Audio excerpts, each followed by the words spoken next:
Now here's Jaclyn.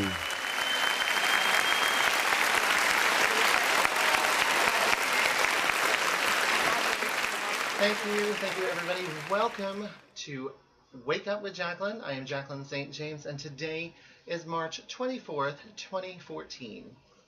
Yes. Okay, so, well, I have had some experiences this week. Well, spring break is finally over here in Fort Lauderdale. Thank God. As you know, last week I was not very happy with the spring breakers and the disaster and havoc that they've caused here in Fort Lauderdale. But anyway, enough about them. I'm so sick of them. I don't even want to talk about them anymore. Let's see what happened to me this week. Well, I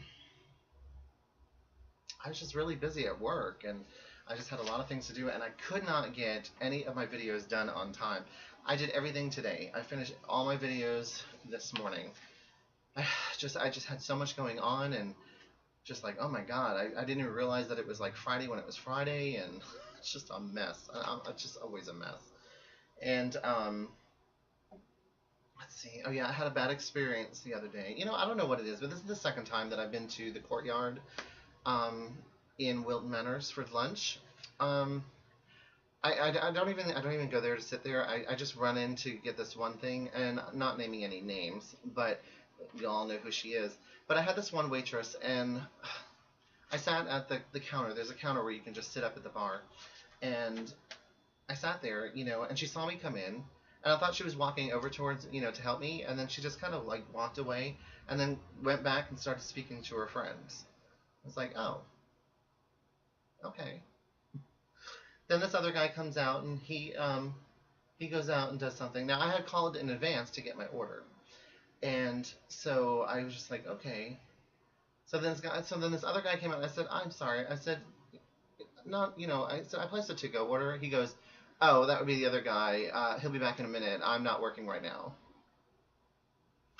I was like, okay. Now, I've never had bad service at this restaurant before. Well, no, I can't say that. I've had some experiences at this restaurant. I think they really need to start looking at the restaurant and actually start managing the restaurant a little bit better. I mean, that's just my opinion. Anyway, I finally got my dinner, which, this is the best part. This other guy finally comes in who was supposedly the person who took my order over the phone. I guess that's how it is. If you take an order over the phone, only they can help you. Even though he was on a smoke break, no one else in the whole restaurant could help me as I was sitting at the counter waiting for my meal. Then to find out that it was just on the other side of the counter. The whole time. The food has sat there like for 10 minutes as I waited to be waited on. I wasn't going to go back, but you know what? I was in the mood. I didn't want to cook the, actually it was this afternoon for lunch. I didn't want to cook this afternoon, so I decided I was just going to pop in there, order my meal, and I was going to go. Well, that's not how it happened. Maybe it's just me. I don't know. But I walked into the restaurant, and they were all congregated at. I came in through the back way, and they were all congregated at the register. And I walked in, and I was just, you know, hey, you know, and they're like, oh hi, you know, and I sat down at the bar, and I waited, and I watched the Malaysia airplane on what do you call it, the news. But anyway, I sat there again waiting. So finally this guy came around and walked right by me. The other guy went over to register. The older man went to the register and counted doing what he was doing. The other guy was doing his order. I said, okay, they're busy maybe, you know, even though there's only like 3 people behind me, but sitting at a table already eating. And, you know, I let it go because that's just the way I am. And then finally, and I will have to say this, I don't know his name, but he was the black gentleman. Tall black guy, very sweet, very nice. And he turned around and he goes, honey, have you been waited on? And I was just like, no. He's like, will somebody go wait on her? You know, come on. He's been waiting for like 10 minutes. Finally, somebody, the little short guy, I can't remember his name either, but he's so cute. Little bear looking thing. But he took my order. But I was just like, you know, I don't understand what it is. I mean, all these people are standing here. There's 5 waiters. And yet no one can help someone that just sat down at a counter. I mean, not even, can I get you a drink? Nothing. Anyway, I won't be going back to Courtyard for a while. Anyway, that was my Courtyard experience for this afternoon. So if I hurt anyone's feelings out there, I'm sorry. But you know what? I believe in good service. And when I do service, I give good service. That's just the way it is. If it's my business, then it reflects me. And obviously this is reflecting somebody because somebody's not doing their job. Anyway, okay, so in the news, we have a mother of a sixth grader in Virginia Beach. Yes. Her child was suspended for doing the right thing. What is going on in our schools is what I want to know. Last Thursday, Adrian Harris was recommended for expulsion and faced a 10-day suspension after she took a razor away from a student who was cutting himself. Now here it is. Someone is mutilating himself. She stops him, and now she's in trouble. Well, not only was her mother shocked, but I'm shocked. I mean, this is absurd. Schools are getting ridiculous. Don't even get me started with kids in school. Yes, Harris threw the razor blade in the trash and then convinced the student that his behavior was wrong. I was shocked and surprised, her mom said. I was very shocked that the student would be suspended by saving another child. I mean, come on, the kid was cutting himself. Anyway, the school system overreacted. Absolutely. Harrison's suspension came because of school zero-tolerance policy on weapons. It wasn't her weapon. Anyway, the school seemed to backpedal, and now Adrian is expected to return to school on Friday or Monday. The school declined to comment, of course. You know, they're not going to get involved in it. But the zero-tolerance policies have raised the bar for parents and students before. This isn't the first time. In September, the American Civil Liberties Union was up in arms over a student who was expelled after he allegedly assaulted a teacher. Now, okay, that is a reason to expel a student. He assaulted the teacher. Okay, this girl is trying to save somebody from bleeding to death. But that's not good enough, I guess. Yes, the student claims that all he did was try to grab a piece of paper from the educator, but under the school's zero-tolerance policy, the assault accusation triggered an arrest and automatic expulsion for the 14-year-old Kyle Thompson. That's unfair and unwise, Rod Montz, field director of ACLU of Michigan, told the Huffington Post at the time. We need to look more seriously at how we deal with misconduct in appropriate ways that students learn and allows them to stay in school and complete their education. Let me tell you, I was harassed through high school in a damn hick town, southern USA, Myrtle Beach, South Carolina, and I'm going to throw it at Sockasty High School, people. Yes, Sockastraz, that's what we used to call it, the prison of all high schools. Yes, it was one of the worst experiences of my life. I'd rather be raped or beaten than have to go back to that school again. Anyway, that was my high school years. As you can see, I was really happy. But I watch people harass kids and students, and teachers did nothing about it. No one. But when one person did something wrong, oh no, you're wrong, you're bad, and boom, out of school. But someone brings a handgun that falls on the floor, he gets in school suspension. Kudos to Sockasty High School. Okay, here's another story. An Argentine woman. Oh, God, this is so stupid. And you know what? I just want to say this is stupid because you have all heard the stories that people have injected themselves with chemicals and things that they should not have, and it kills them. Well, an Argentine woman died after she reportedly injected herself with Vaseline in an attempt to give herself breast augmentation. Sonia Perez Liaison, 39, suffered a pulmonary embolism or a blood clot in her lungs and died several weeks after she reported injected herself with petroleum jelly. Yes. She developed difficulty breathing, and she, of course, initially denied injecting herself, but later admitted that she tried to give herself breast augmentation. Vaseline is not for internal use. It's written on the container. Oh, wait a minute. Maybe if you understood English on the back of the container, you'd understand what it's saying. Anyway, don't get me on the Spanish. I'm so sick of Spanish. The language Spanish, I cannot stand it. She was in Argentina, I'll give her that. But you know what? I'm going on a tangent again. All weekend long, I'll get back to the story, but all weekend long, I have been harassed by people who say that I should know the Spanish language. You know what I say? This is what I say. Fuck you. That's what I say. I'm in America. I am an American. My ancestors, in order to live here, had to learn the English language. Okay? So, I feel, and I'm sorry if I hurt anyone's feelings, but again, this is what this show is about. My opinion. So, if you come into this country from a foreign land, the first thing, in order to get your green card, you should have to know the English language. Period. It is the nation's language. That's what you need to know.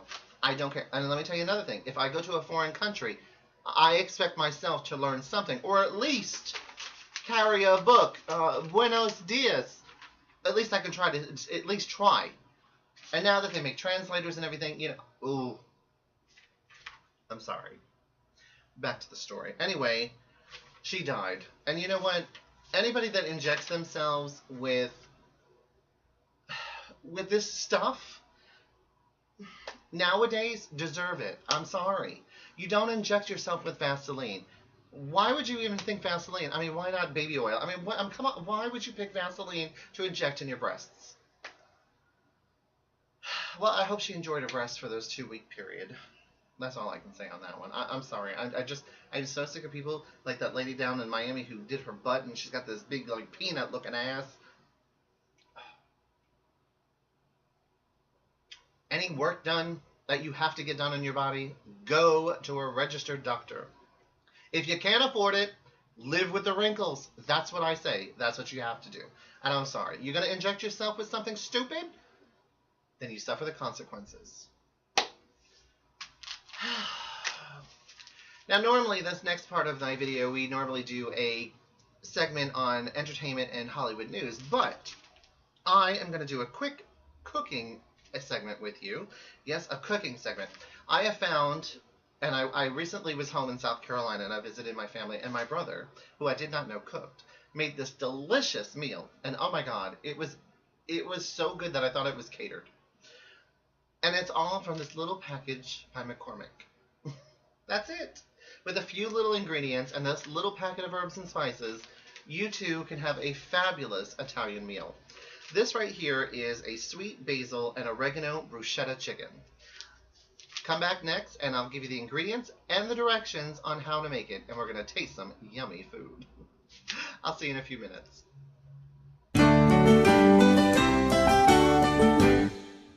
Welcome back.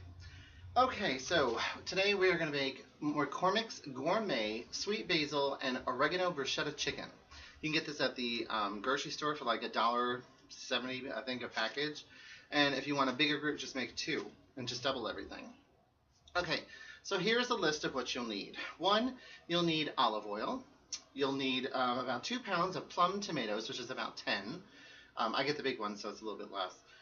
1 pound of chicken tenders, or what I like to use, chicken breasts, and then cut them. 8 ounces of spaghetti or angel hair pasta. I prefer thin spaghetti. And balsamic vinaigrette. And of course, a package of McCormick Gourmet. Okay, so here's what you need.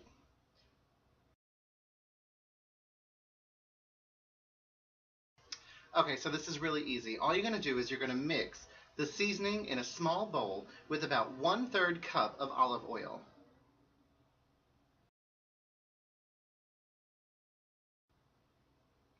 Then you're going to want to cut your plum tomatoes, and you can just cut them, or Roma tomatoes, and just cut them in half, and just little strips like this.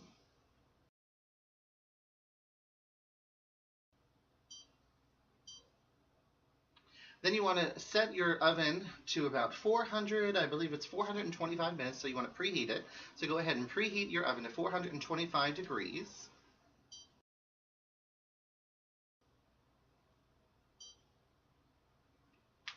Then you want to take your chicken, which is, again, I use either a thin chicken cutlet, or I go ahead and I thin them myself with regular chicken cutlets, or you can get chicken tenders, which is a lot easier. You just do it, but I always have chicken. I always have chicken in my house, so I just cut them. So anyway, you go ahead and you just cut them into lengths, any which way that you want, and you are going to make it.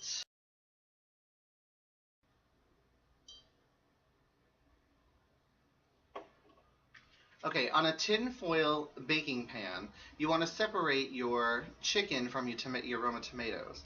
So you're going to lay your chicken down on the pan, and you're going to put your tomatoes on one side. And then you are going to brush the tomatoes and your chicken with some of the seasoning. But you want to leave about 1/3 of the seasoning in the bowl with the mixture of oil to the side, because you're going to use that later on. Take the chicken and go ahead, and once that's done and prepared, you're going to stick it into your oven.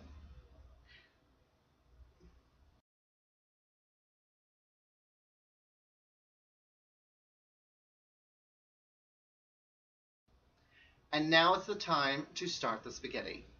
So in a pot of hot water or some water you want to throw up on the stove, go ahead. Now I do this, and they say you don't have to. It doesn't do anything, but I do it anyway. We all did it. I put a little olive oil in my water, and I put a little salt to taste. So call me crazy, I don't care, but that's what we do. We go ahead and I put oil in my water. So go ahead and start boiling your water. Once that is complete, your chicken should just be about done. It only takes about 30 minutes for this whole thing, and you know the water takes about 15 to heat and everything and drain and all that. And once you're done, it's done. What you're going to do now is once you take out the chicken, which is already cooked, and then you're going to take your spaghetti and put it towards the side. You're going to take that the little extra that you had left in the little bowl, and you're going to mix it with about 1 teaspoon, or I add a little bit extra, of balsamic vinegar to the mixture, and it's going to be like a sauce. So you're going to mix that in with all the pan juices and scrape the pan, honey. Take all the juices off the pan, take the remaining balance of your seasoning and your oil, and a little bit of the balsamic vinaigrette, mix it all up and serve. And voila.